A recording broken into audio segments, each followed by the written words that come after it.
we just recently had the G20 summit.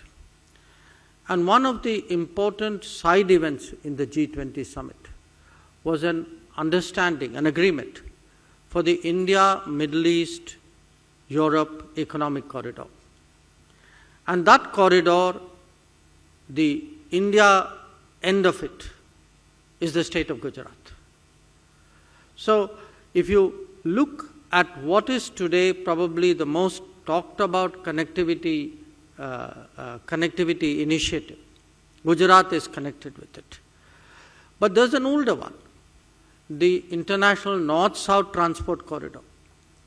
And that too is now getting a greater impetus. Here too, the interface, the takeoff point from India is the western shores of India, particularly Gujarat and the ports of Gujarat.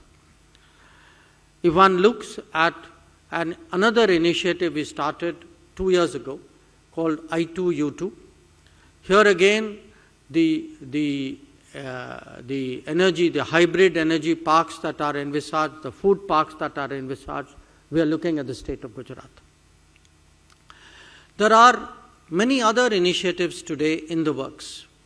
The Indo-Pacific Economic Forum has progressing. People have great expectations of it by the end of this year. There are efforts underway to address critical and emerging technologies, particularly how to expand semiconductor and chips production. Prime Minister was recently in the United States, and much of the technology takeaways related to this domain. And the first project again, which started as a consequence of that, was a Micron plant. That too was in Gujarat. So by now you would have guessed it. My point to you is that maybe not all roads, but many roads lead to Gujarat, and they are certainly the most productive roads. These are roads worth for all of you to explore. And Gujarat is also the state that faces the Gulf. It is a state that faces Africa, has a long tradition of relationship with both these regions. And these are really regions today to which India is paying greater economic attention. And we are among the top trade and investment and I would say exchange people, mobility partners of these regions.